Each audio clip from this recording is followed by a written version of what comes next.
How we doing, everyone? Good evening. Welcome back to the Richie Hicks Jr. Sports Podcast. I am your host, Richie, joined by my guy, Mr. Brett Bandick, Winter Haven, Florida. Mr. Mike Zappi, San Antonio, Texas. And tonight's topics, we're going to be speaking on the new home for DeAndre Hopkins. We are going to hit on the 11th hour approaching between Saquon Barkley and my New York Giants. We're going to talk about a rocky road trip in the Rocky Mountains. Why can't the Yankees just fucking win? New Netflix quarterback special. I'm going to give you a little bit of my feedback on it without giving you any real spoilers. We're going to talk about DK Metcalf's 5 all-time wide receivers and why I think it's going to draw the ire of all three of us. And I'm going to give you my top 10 all-time wide receivers as well as my top 10 current receivers and see if the boys here have something to argue with me about. We are going to start this off with DeAndre Hopkins finding a new home and not necessarily the best fit, in my opinion. Boys, 2-year deal, $26 million with the Tennessee Titans. He could make up to $32 million in incentives. What are your thoughts, fellas? My honest opinion? Sure. Dumb move. Dumb move. You're in the AFC South, and number one, if anything, you're signing a contract to get a wild card position because, in my opinion, the Jags are winning the whole division, and they just don't have enough firepower to keep up with all the AFC. They don't. I just think what kind of made me shake my head is like, that's the quarterback you want to play with? Ryan Tannehill? Malik Willis? Yeah. That's what you want? He could have signed is Mac Jones really better than Ryan Tannehill? It wasn't just I'm gonna take Ryan Tannehill all day if it's just based off of the number one. It wasn't just Mac Jones. It was Patrick Mahomes. He could have signed with KC. We don't know He could have taken a lesser deal and won a championship. I don't necessarily think that the interest for D-Hop was the same within the Chiefs. That's my personal opinion. Yeah. Or at least it wasn't shown that way because I'll be honest, I think the Chiefs feel very comfortable with what they're running with, whether it's Kadarius, Tony, whether, I in general, I just feel the Chiefs believe that they can win with what they have. Yeah. They lost Juju. Okay. They lost Hill going into last year. I don't think they're that concerned. With that quarterback similar to Aaron Rodgers, I don't think you need a great receiving corps to win a lot of games. Quarterbacks like that are going to make their receivers better no matter what. But as far as this move goes, you have an aging Derrick Henry who's been linked to potentially getting traded. It just doesn't make a lot of sense to me. This is a team that gave up on A.J. Brown a couple of years ago. And he had a breakout year last year. He was one of the top 5 receivers in the league last year. Well, it's a big difference when you have a more competent offense. I'm not taking a crap on Ryan Tannehill, but I don't know, man. If this was a move made a couple of years ago and you're putting D-Hop with Henry, it's something to be excited about. I don't necessarily feel that excited right now.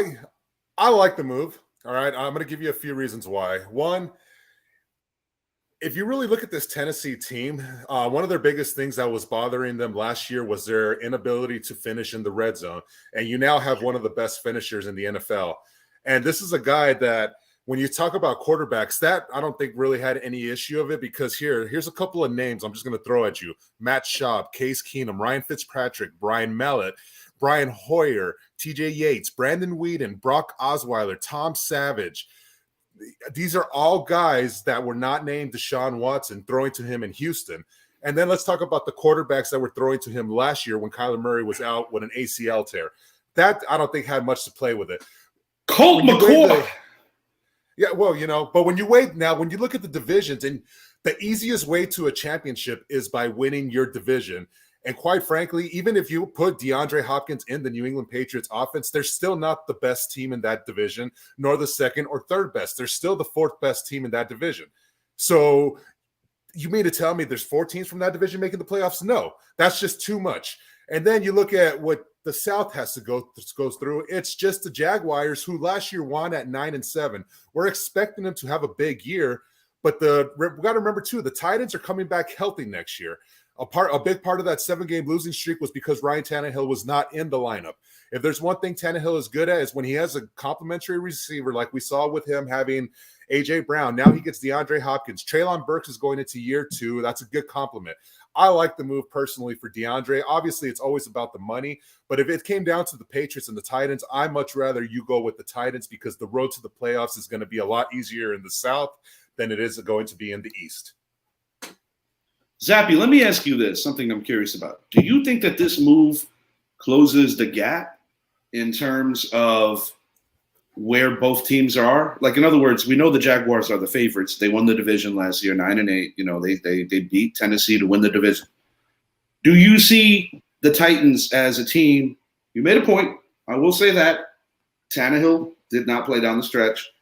But do you see a situation where by acquiring a guy like a D-Hop, Derrick Henry is still, in many people's estimations, a top 5 running back. Defense is not terrible over there. So I guess what I'm asking you is, do you think that this closes the gap with them in Jacksonville? Yeah, absolutely. Because one of the biggest things with the Titans last year was early on in the year, they were running the ball great and they had receivers catching. Then all of a sudden, you're putting too much on Robert Woods and Treylon never came along. But you still have to think about that defense. They still have Jeffrey Simmons in the middle of that defensive line that requires him to be double-teamed all game long. They still have Bird back there in the safety, who's one of the best safeties in the NFL, and they have a great linebacking core. So their defense is going to be just fine. It was just a matter of closing the gap offensively where you could put up more points. Their last 7 games, they never scored more than 22 points. One game, they only scored over 22. Other than that, it was low-scoring games because, like I said, they didn't have that offensive playmaker that could finish for you. And also, remember, Treylon Burks did go through some of the time throughout the year with nagging injuries. You had him on your fantasy team, and I know for a fact you cut him at one point because of that. So there's a lot to it. I like the move. Like I said, I do think it closes the gap because while Jacksonville had to finish unbelievable last year, it also required them to watch Tennessee falter. I don't see that happening 2 years in a row. So let's put it that way. Ultimately, what it comes down to, you got to go back to 9/11, week 1, the missed field goal against the New York Giants, and then the rest is history. You know, you take away that win. You win that game, you win your division. Here's a question for both of you guys. Brett is so freaking annoyed. I know. I want to see Brett's his reaction to this. Is this a bigger loss for the Patriots or a bigger gain for the Titans? I don't think it's a loss for the Patriots. And I don't think it's a really bigger gain for the Titans either. Yes, I mean, the Patriots have a very large salary cap that they can divvy up. But we're talking about the AFC East. And, even if the Patriots, they can have the same record as the freaking Titans. Brett, I'm going to cut you off for one moment. I apologize. Can you please bring your face down, bro? All I see is your nose and your lips, and I've been trying to get you on this camera. Just want to see your face. My face down? No, I'm serious. I'm not trying to be a wise ass. Yeah, no, we couldn't see you a lot of the time. No, I don't understand what D-Hop is doing. Like, I get it. The money, the incentives. He doesn't want to win a championship. He could have taken less money, win a ship with KC, number one. But KC never showed their interest, and we are now approaching training camp. They did show interest. They did show interest. Not really. They just didn't offer, the right amount of money that this guy wants. This is a good deal for a guy his age. He's not a spring chicken. This is a pretty good deal. But I'm going to play devil's advocate for a second. How much money is Odell making compared to him? Hold up. More. Yeah, a little more. Yeah. A guy coming off a freaking ACL surgery injury. Hold on. Please, hold on. I'm going to play devil's advocate for a second here. This team is 2 seasons removed from having the best record in the AFC. Yeah, and they lost. I get it, Brett, but this is a team that is 2 seasons removed from having the best record in the AFC. Vrabel's a good coach. I'm not saying I don't have the highest expectations for one simple reason. You subtract an A.J. Brown, you add a D-Hop. I don't see a grand result being that much different. Biggest reason why they had issues last year, to Zappy's point, was the quarterback play. But I do believe that if you have a revitalized Derrick Henry, and if this team shows up on defense, yeah, they're going to be better than last year. What they finished last year? 8-9? 8-9, because they were both 8-8 going into week 18. 8-9, and they had that lead. Remember, they were leading that game too without a quarterback or a playmaker on offense. It is a little surprising to me on the level that, like, I get it. I mean, camp's coming up, preseason's around the corner. I get it. Like, you're a notable player. You know, that's the offer, the best offer on the table. I get it. You take it. But I don't think it makes that much of a difference compared to what they had with A.J. Brown. I think A.J. Brown is a more physical receiver. I think D-Hop has better hands. Big difference. Obviously, A.J. Brown is showing to Philly, but I don't like the move, boys. I don't like it. I hate it. I don't like it. I don't understand. I get it why he did it. I know you hate the move because he didn't choose at the same time. It's like, what the frick are you thinking, dude? Look, he's thinking 2 years, $26 million with up to $32 million in incentives. Up to 32 incentives. I know that. But I know that. Thing. So he's all about the money. And in 2 years from now, it brings him home back to the AFC South. Remember, Houston loved him. And here's the irony about all this. When Tennessee goes to Houston this year, he's not going to be wearing a Titans jersey. He's going to be wearing a Houston Oilers jersey. Think about that irony, and I think about how the fans are going to be excited to see that at least. Because what is it? It's Legacy Week when they play them. It's something like that, but it's got to be the Legacy game. It might be, but that's still going to be cool that he's going to be coming back to the city he was drafted to, wearing the original city's colors before they were the Titans. You know, or the Texans, I'm sorry. So that's the one thing I like about it too. But I think there's a lot more to this. Deeply moved with that one. Hey, I'm saying, I think that we always talk about irony games. There's your. They shouldn't wear that against the Bills, I'll tell you that. And I think it's a Monday Night Football game too, which would be really funny. But they're gonna put that on. Yeah, Monday night. I don't understand the move. I got to watch the Texans on a Monday night. Hey, I'd much rather watch them than watch the Colts. I should get some good sleep that night. All right. Final thought on this before we move it along. That puts them back in position to win the South because we're putting a big picture on this Jaguars team, but we still need to see it. Oh, by the way, the Jaguars. Come on, dude. Come on. Dude, they only did beat them in the division by one game. I mean, I can't discount that fact. Look at this. Oh my God! They barely won that Week 18 game, Brett, without Ryan Tannehill, without receivers. You personally sent me the offensive lineup versus the Tennessee offensive lineup. Like, come on, dude. Give me a break. The Titans have a better proven defense than the Jaguars do. Oh my God! And there is some validity to that.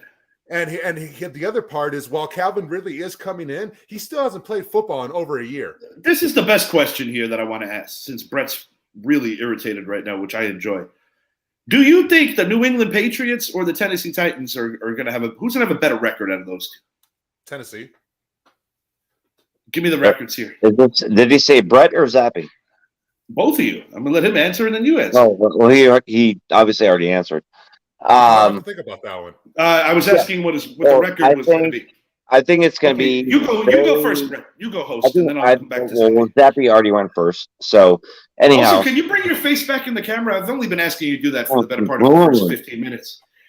Well, I think. Like this. This one. I think it's going to be very close, whether it be 8-9, 7-9, 8-10. It's going to be very close. 18 games they're playing out to? But we also have a tougher schedule. 16 games, 18 games. Whatever. I don't care. I'm not even counting that. What's your record, Brett? We have a tougher schedule, bottom line. I didn't ask you that. Bottom What's your line. record? What's your record? Record is going to be 8-9. What about the Titans?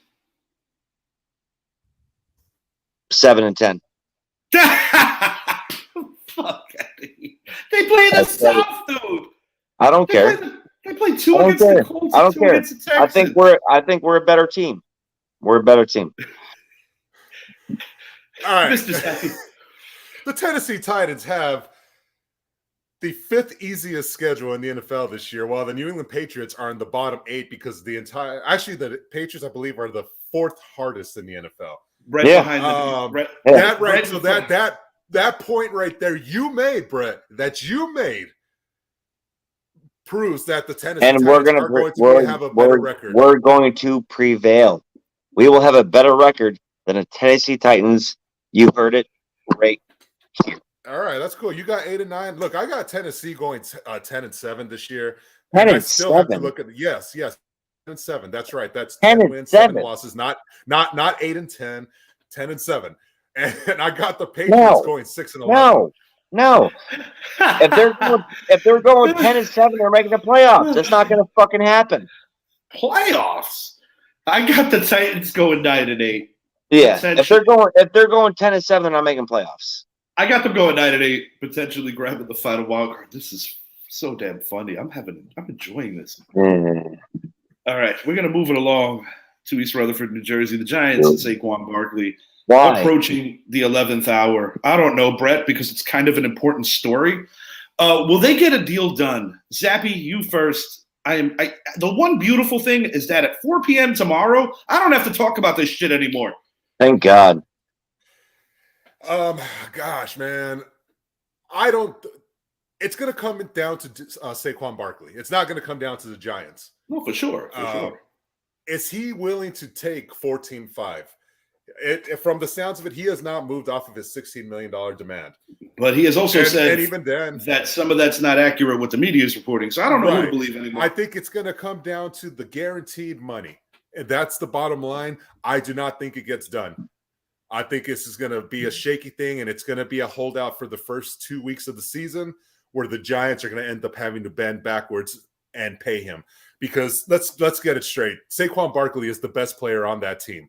He is the best offensive weapon. The guy is a wonderful talent to watch on the field when he's not hurt. And if you take him out of that offense, I'm sorry, we're now talking about a bottom 10 offense in the NFL without Saquon in there. That's just too much to put on him. But I believe the Giants need to see it. They probably have the mindset thinking that we can be fine, but no. And he does not need to hold out 17 games. How did that work out for Le'Veon Bell? It didn't. It's just, I think they're going to meet, but I don't think it gets done by tomorrow. I think he's going to eventually decide to come back, play off the tag, and then get paid that way, or he's not playing at all. But it doesn't get done. Brett. If nothing doesn't pan out in the next, by the deadline, I think he's going to hold out for at least 2 or 3 weeks. And I think the Giants will finally pony up the dough. He may get D-Hop numbers, what D-Hop's getting now.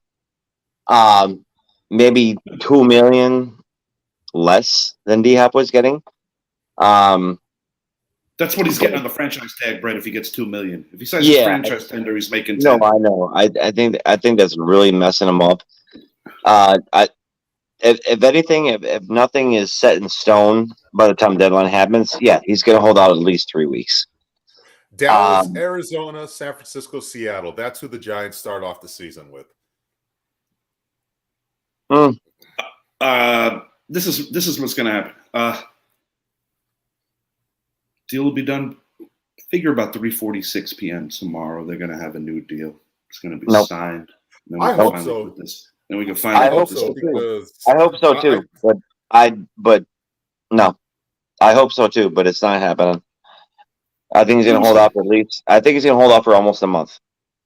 he holds out for a month, he's actually hurting himself because if they play well without him, his value goes further down. Yeah, I mean, he's hurt himself, but the coach is also hurting the team at the same time. So that's on the coach. That's on the GM. This has nothing to do with the coach. The coach isn't an agent. The coach isn't a guy who writes checks. This has nothing to do with Brian Daboll. Yeah, I know. That's the GM all day long. But they made it work in Buffalo without a superstar running back, and we've been down this road talking about the value of running backs. There is a reason why the position has been devalued over the years, and it's that it's been proven over the course of time that you don't need a superstar running back to win in this league. And I love Saquon, but that fact hasn't changed. Who's your backup running back?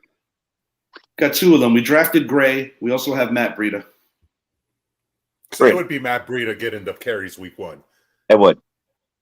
Well, you got to play the preseason. I'm not convinced that that's the case either. I think you're going to get a split. I don't think he's holding out. That's the other caveat here. I don't think he's going to hold out. I don't. Whether he signs the tender or not, whether he signs the tender, whether he gets the deal tomorrow or not, I don't think he's holding out. That I don't think so. Or he could sign the tender. That's what the deadline is for him to sign the tender. So, no, I get it. But then they can't negotiate anymore till the season starts. Mm-hmm. So it's yeah. But I know you guys drafted Gray, but I still got to believe that you're going to be starting Matt Breida. He will be the starting running back come week 1, where Gray might be getting the carries later in the game. We'll see. We'll see what happens. I can't have him holding out just yet. I'm not buying that completely. We'll see. I mean, you can't. You're a fan. Well, it's not even about being a fan. It's about being sensible. Is no money better than some money? I'm like, dude, look at these other running backs. What's Miles Sanders making this year? $6 million? What's Josh Jacobs making this year? Well, Josh Jacobs is also trying to get paid.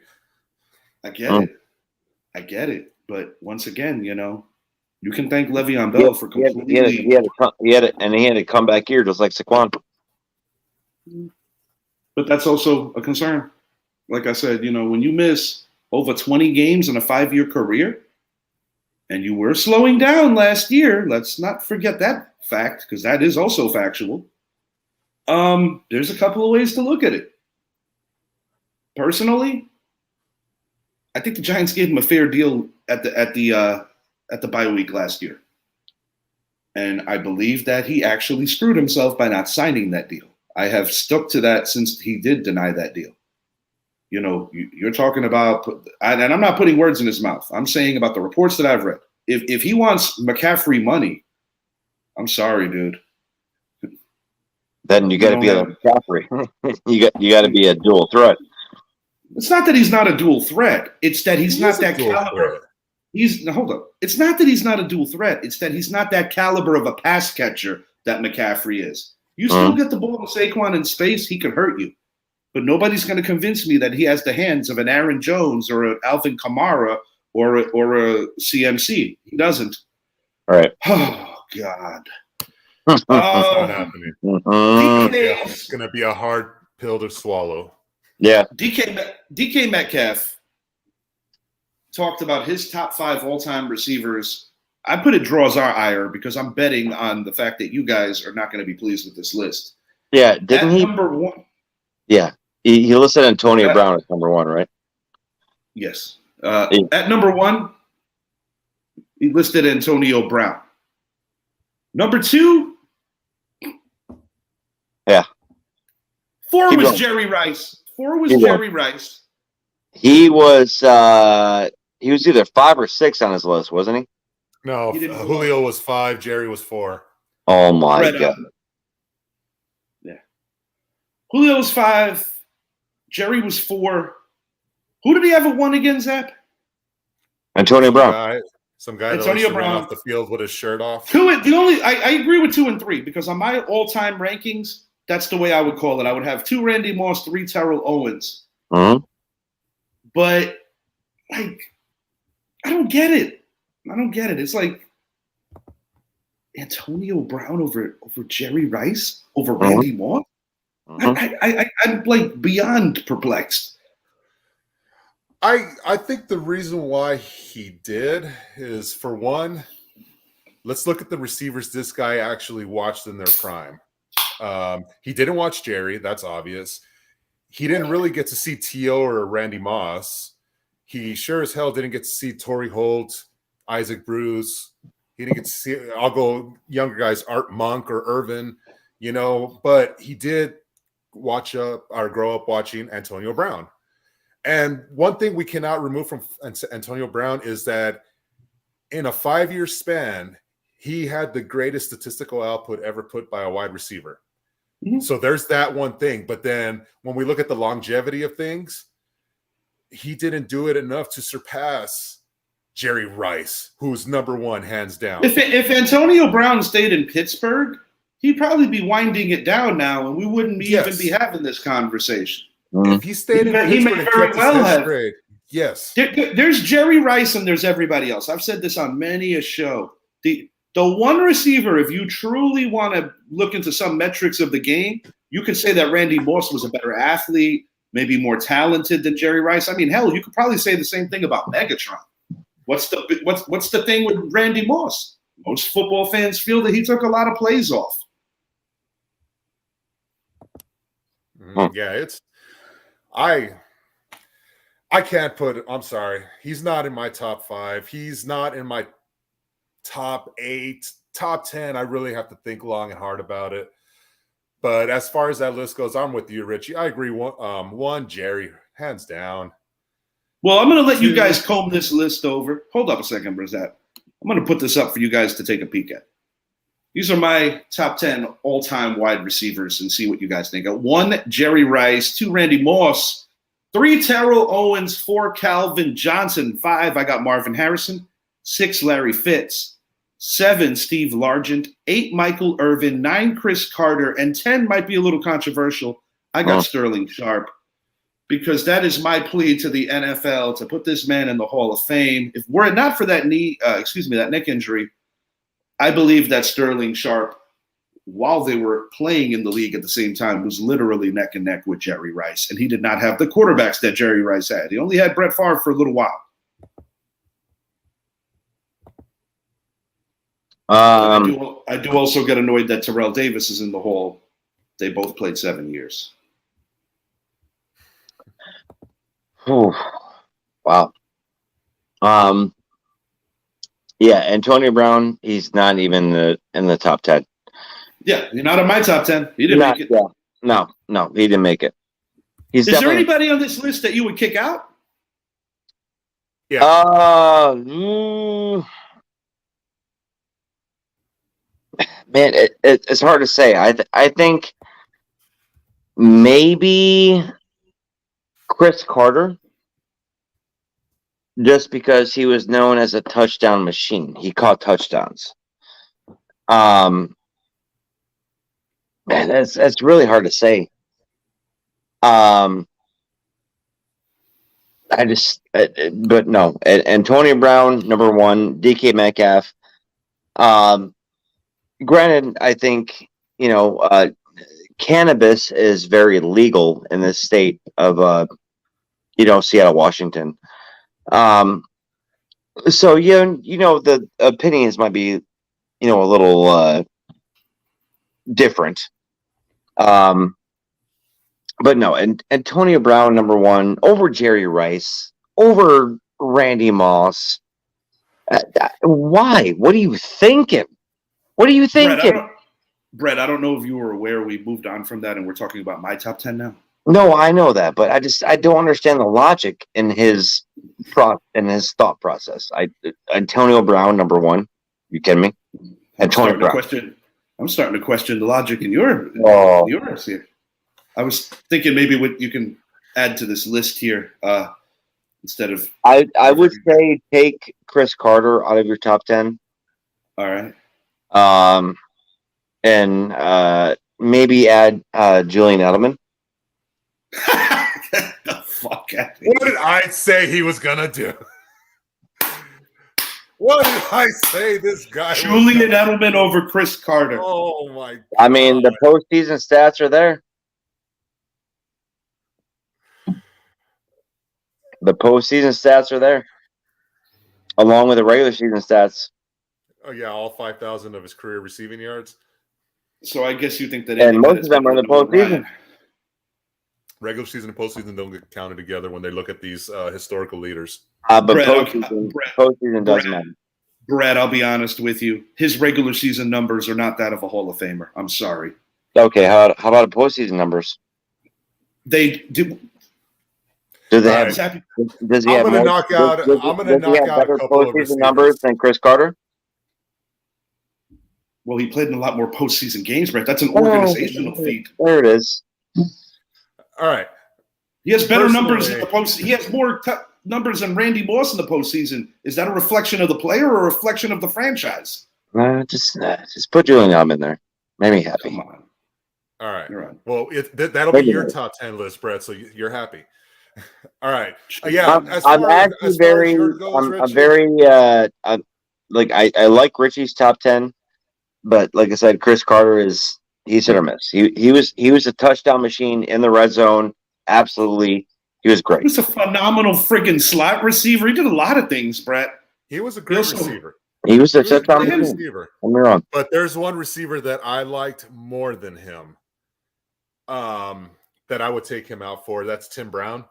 I would have Tim Brown in my top 10. And I think that's a fair argument that you could have either one of those because at the bottom, I would have Chris Carter and Michael Irvin. Sterling a guy who I actually considered not putting Sharp on this list, but it was like my protest of the fact that I want him in the Hall.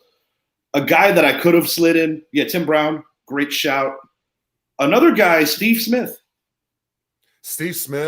You can put Andre Reed. Another one is that can go in there. I couldn't put Andre Reed. I don't think Andre Reed is a top 10 receiver personally. Nor do I. I think he was a beneficiary of playing in a phenomenal offense. And don't get me wrong, I put him in maybe my top 20. But no, top 10, I would not put Andre Reed.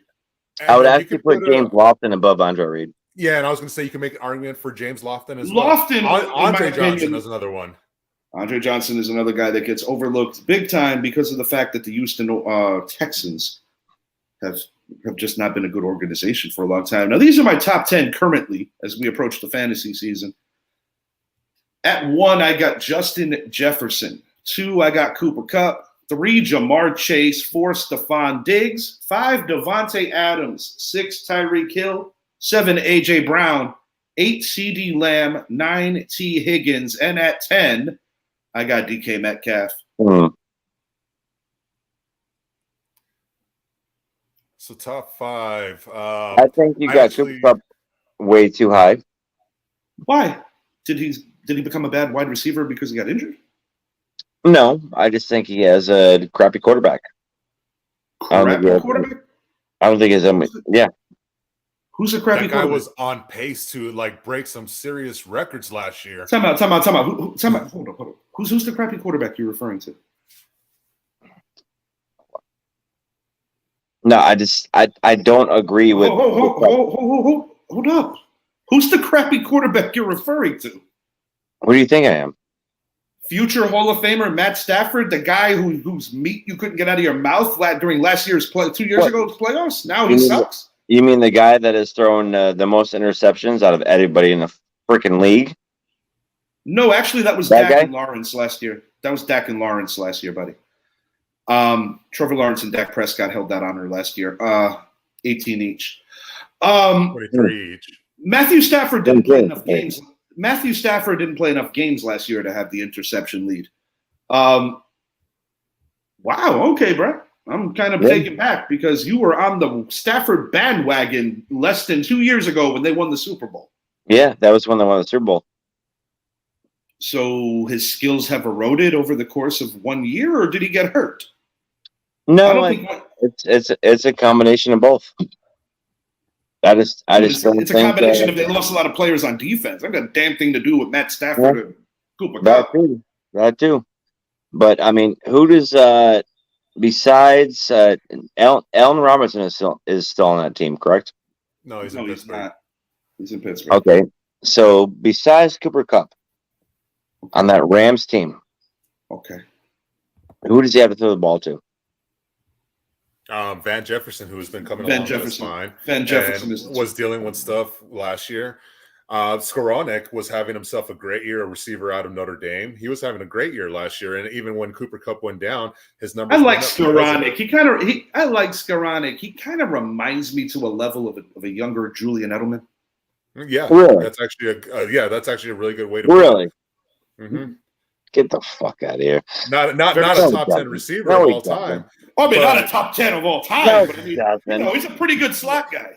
Yeah, and Demarcus Robinson, another receiver. And I'm an Irish fan, so I'm familiar with his game. Yeah, I know that. I know you're an Irish fan. That's why you're being a freaking Mahone right now. No, the guy can play. No, he can play ball. Look, Allen Robinson obviously did not fit that system. Their issue was trading away from Woods. That was the big one when they broke that relationship that Cooper and Woods had together. But you can't take away from the fact that Cooper Kupp, before that ACL injury, was probably the best receiver last year. Yeah, he was. He was catching everything thrown his way. And who was throwing him that ball was Matthew Stafford. Matthew Stafford's numbers began to decline as soon as Cooper Kupp went down, which led inevitably to his injury. As far as your listing goes there, Richie, number one, I have Jamar Chase. I think that him and Justin it's a really close one, but when you look at all the metrics from last year's season, Jamar Chase actually put up better numbers, and I'm expecting him and Joe Burrow to come out this year and be on fire. Number two, JJ. It's real close between Jamar and JJ, honestly, but I have Justin Jefferson there, and I think the only reason why it hurts him is because they don't have Dalvin Cook in that offense. Their team got younger, so I think that's going to actually affect his numbers because while, yes, they did draft Jordan Addison, it takes 8 weeks usually for the receiver to come along. One thing that I just want to let the viewers know when I made this list, I'm not basing it on who has the best quarterback or the best offense or the best teammates. I'm basing this literally on who I think is better as a singular player. Just want to make that one thing clear. Oh, and even then, to piggyback. I'm not like if this is fantasy, there might be a couple. Like I wouldn't have Devontae at 5 if we're specifying fantasy. Yeah, I don't feel that him and Jimmy G is the best hookup. No, okay, cool there. And between those two, I still think Jamar is the better receiver, personally. Yeah, he is. And then this is where things get interesting. I actually have Cooper Kupp at 4, Tyreek Hill at 3. The only reason why. Well, the two big reasons are because injuries. If Tyreek Hill had Tua that whole year last year, he would have been well over 2,000 yards receiving. I expect Tua to play a whole year this year, and I think Tyreek is just the better guy, quicker feet, faster. And when you're 5'10" and you played like you're 6'3", it's just an impressive feat. Nothing against Cooper Kupp. I love the guy. He catches everything.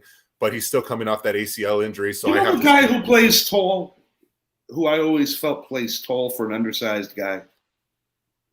Julian Edelman. I agree. But listen, you need to take. I love it that you have 2 Bengals on your top 10 wide receiver list. Mm-hmm. T. Higgins, you got Jamar Chase. Mm-hmm. Very interesting. I think very similar to that wide receiver combo would be A.J. Brown, Devontae Smith. Very, very identical. I actually put Devontae Smith with T. Higgins, which is, they're identical. No, they're not, because Devontae Smith drops a lot more footballs. I would go with Devontae Smith more than I would T. Higgins. Well, you must like drops then. That's just my opinion. But I would take out Higgins. But yeah, no, you have 2 Bengals in there as a top 10 wide receivers, which speaks volumes for what the Bengals are going to do. Hence my early Super Bowl prediction of the Bengals meeting San Fran in the big dance. I like the list. I'm very iffy with the Devontae Adams, number 5. Very iffy with Devontae Adams. Again, let me reiterate. I'm not basing this on fantasy. I'm basing this on who I genuinely think is the better players. I know. I'm not basing this on blow-up stats, who they got throwing the ball to them. I'm talking about singular talents. This is how I got it. Because when we make all-time lists, more times than not, we're not basing it on who they played with. We're basing it on what we think about them. All right. Yeah. And that's where I say that. And Stephon, I don't have in the top 5. I have him just outside of 5. AJ, CD, I believe, are very similar. It's hard. You can argue for either one of those. So I won't even say anything about that. But I would drop, for my list, I have T. Higgins and DK Metcalf not in the top 10. Do you think I was hating on Devontae Smith about the drops? That's just a no, because I don't think Devontae Smith is a top 10 wide receiver. I think not you yet, can talk anyway. about, for me personally, I'm putting Amon-Ra St. Brown in my top 10. And I love Garrett Wilson. I think he is another Devontae Adams type of player where he's going to just explode here. We already saw him explode with Zach Wilson, and now he has a real quarterback. Mike White and Joe Flacco. Yeah, like this guy finally. That's actually, I think, the most impressive fact about that kid winning Offensive Rookie of the Year is that he probably had the worst quarterback room in the entire NFL.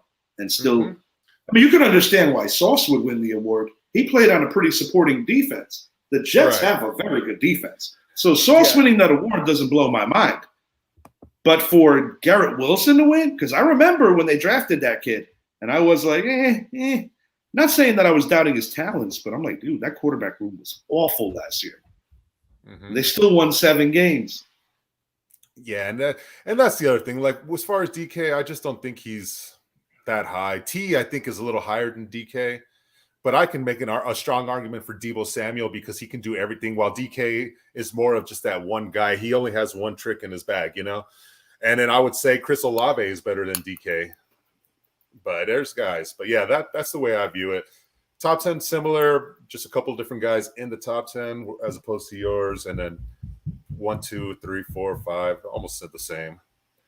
You know, in the real world, though, I would have Devontae Parker number 1, Julian Edelman number 2.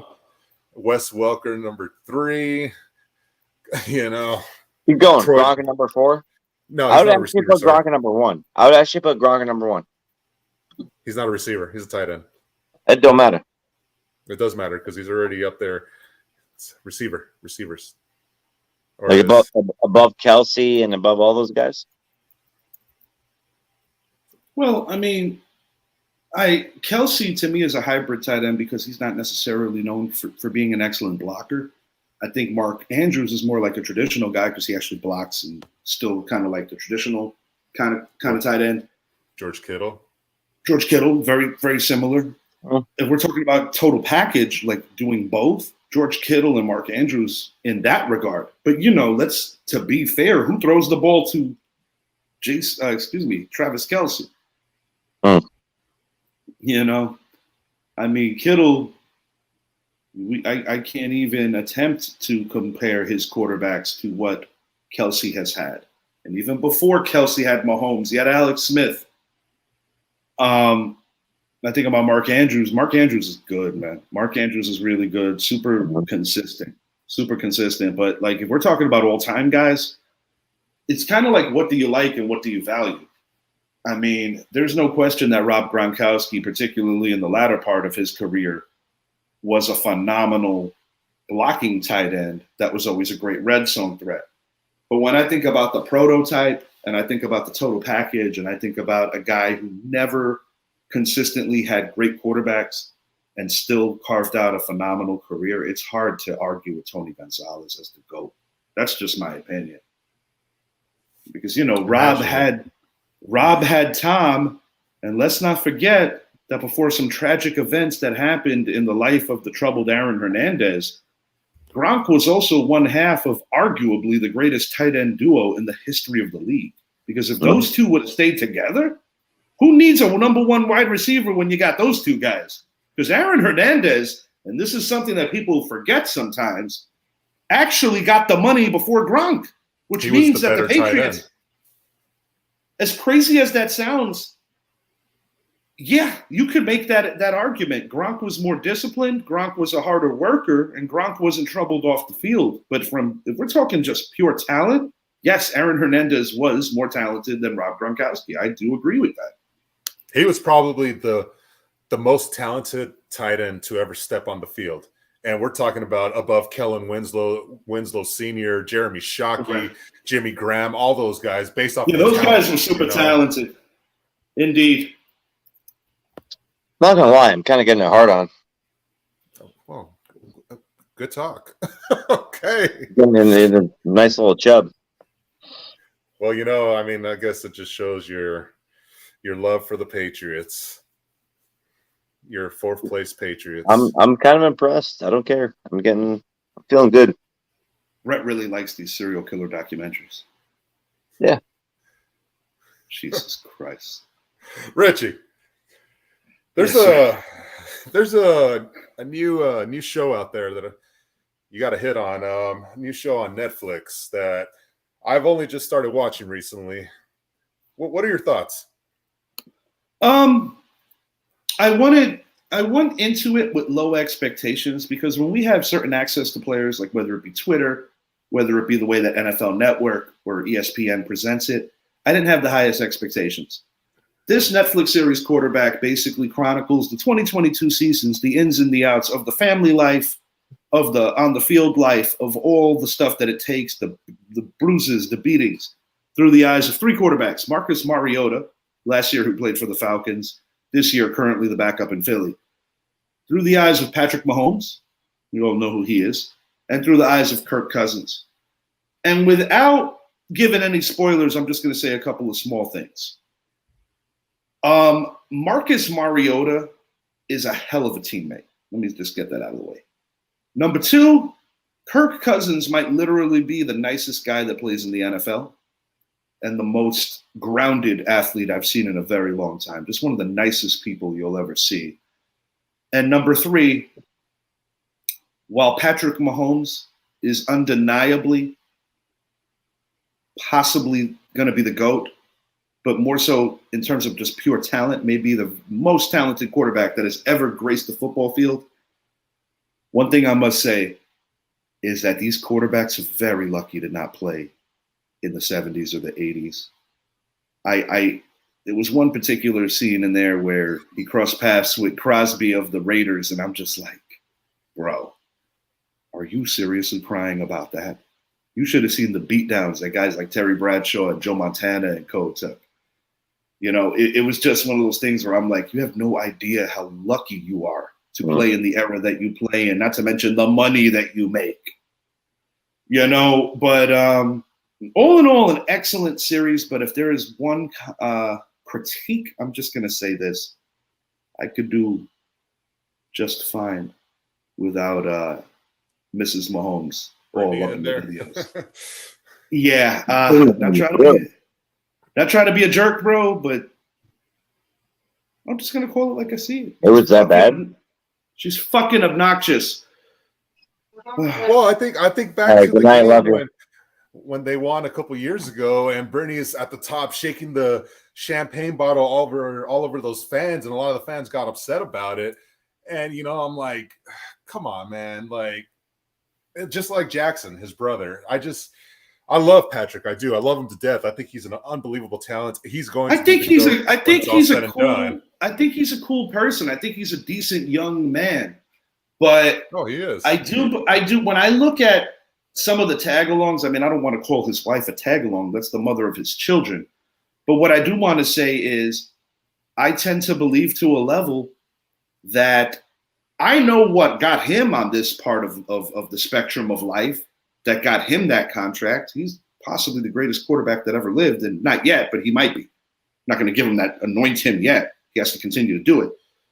Yeah, he's getting close to Montana. But when I look at the wife, and when I look at the brother, I'm just like, man, this is what entitlement legitimately looks like, folks. That's all I got on that. But as far as the actual ins and outs, as far as the ins and outs of the football goes, I did learn a little bit about each player that I didn't necessarily already know. I mean, I knew quite a bit about them, but I thought there were a couple of things that were kind of revealing, more the introspective type of what these people are as everyday human beings. And also, I think it also shows the cutthroat nature of the business, which I think is something that we as fans sometimes overlook when we're kind of living in our own bubble about just supporting a particular team. As you know, my New York Giants ended Kirk Cousins' season last year. But all I'm going to say is this. Kirk Cousins is a fucking class act. I got a lot of respect for that dude. That's my boy, dude. I like the way I gave him a shout out last year. You guys were having it. No, I mean, he's a great. We're talking about the person he is, not the play on the field. Who gives a shit? It's the same person. It's the same person. If we're talking you guys about the person himself, my boy Kirk. Tom Brady's not the GOAT. If we're talking about that, then Brady's not the GOAT. There's legitimate limitations in terms of his ceiling. I think he's already reached it. I'll put it to you this way. The Minnesota Vikings were flirting with having a special season last year. And, amongst many of us on the show, Hugh comes in sometimes, Zappy, Idris, myself, all kind of look at them as paper tigers. And ultimately, that's how it ended for them last year. But I guess what I'm trying to say, if that there was ever a year that something special was going to happen with a Kirk Cousins-led team, that opportunity has already disintegrated. It was last year, and they didn't get it done. Frankly, they just didn't get it done. I want to see. I want to see more of the story. I've started watching it. I love the fact now knowing where You Like That came from, and in reference to Kirk's van. I thought that was amazing. Just seeing the teammate he is. I'm looking forward to watching this show, but I want to see more of Mariota's story. That's the one I'm most intrigued by, because I remember following him in college when he was at Oregon and listening to Chip Kelly talk about the kind of player he was, and then to hear your words talk about him, and it's just like he's always been a good individual that just has a bad rap because of his play on the field. I'm gonna keep it how I truly feel. It's not always about the fairy tales, and it's not always about the nicest guys. Because if it was about nice guys, Mariota and Cousins would probably have about 7 rings apiece. But I will say this, from a character standpoint, I already had decent opinions about both players, but they grew even more so by seeing the way that they move in defeat, with adversity, and just the humble nature of both players. It was pretty cool on that level. And I guess when the contrast is the NFL's golden boy and a wife that just doesn't seem to know when to use the muzzle, I think it was a little off-putting. And listen, Pat, I love you to death. I got no bad for you, and I have no bad for your family. But your wife is a little annoying, pal. I got my final thought here. Yeah. This is my final thought. The New York Yankees, Hal Steinbrenner, the way this team moves, the way this team is, they are basically a 500 team since last season, after that what looked like epic season start, where everybody was comparing them to potentially breaking the 98 Yankee record. That obviously did not come to fruition. They have literally been what they are. And as the great Bill Parcells used to say, you are what your record says you are. I am sick and tired of these New York Yankee fans taking to Twitter, taking to Facebook, crying every fucking day. Oh, we're better than we are with our record. No, pal, we're not better than our record. If anything, we might be worse than our record. Cashman's got to go. Boone's got to go. And the only 3 guys that are currently on the roster in terms of offensive players that I would actually like to see more of next year is IKF, Anthony Volpe, and Aaron Judge. I will not have one tear or one feeling if they literally overturn the rest of the team on offense. That's wholeheartedly how I feel. And the biggest issue I take is that Hank Steinbrenner, may he rest in peace, I think had a little more of his father in him. When I look at Hal, I look at a guy who's just not with the times. To let the great Reggie Jackson walk out of your organization and go to the hated Houston Astros because he doesn't think that he's being treated with the proper respect, and all the Yankees have ever been known for is taking care of their own, I'm going to keep it real. The Yankees have fallen deeply from what they have been versus what they are. It's not just about how many trophies you put up. It's about tradition. It's about doing things the right way. The Yankees are not doing things the right way anymore. Yeah. Listen, I said we should have got rid of Boone over a year ago. You didn't believe me. Like, oh yeah, he's a good guy. He adopted these kids and that kid and blah blah blah. No, get rid of him. Whatever. I don't care. I don't care. Bad coach. I don't care. Yes, he's a player's coach, but is he the coach that we need? Absolutely not. Let me ask you a question, Brett. Bring on Ohtani. Bring on Ohtani. Bring him over. He ain't coming. Bring him The over. only way you get Ohtani is by trading Volpe. Bring him. He's not lying. He's not lying. Volpe might be asked for in that deal. Bring him. As well as Dominguez, as well as Austin Wells, possibly even Domingo Germán. That was the one I was saying, Austin Wells. But no, being honest, this is deeper than having an off season. I'm talking about the way the Yankees move. I feel that the New York Yankees are doing their fans a disservice because I feel that the New York Yankees are lying to their fans. Winning championships is no longer important to this organization. Brian Cashman is a yes man for the bigger picture, which is up top. And an even bigger yes man is the guy who's the manager on the field, Aaron Boone. And if the Yankees don't change their philosophy in the next few years, which is going to be the crust of the Aaron Judge prime, Aaron Judge is going to have a very dubious distinction. He is going to be only the second Yankee captain to not win a championship, joining the great Don Mattingly, and that would suck. But I'll tell you the God's honest truth. I got those 80s vibes with the way the Yankees are moving now. And it's not because of a bad season. It's because of the bigger picture of a culture that is no longer what it once was. I mean, times change, people change, management changes, strategy changes. So it is what it is. We're no longer. I mean, we're still the Bronx Bombers, but it's one of those things, where the home run ball kills us or we win it. No. There ain't no winning no more, Brett. This team can't hit. This team hits home runs and loses. We can't win. You're not the exactly. I know. You're not the Bombers. I don't even like that nickname anymore. We suck, bro.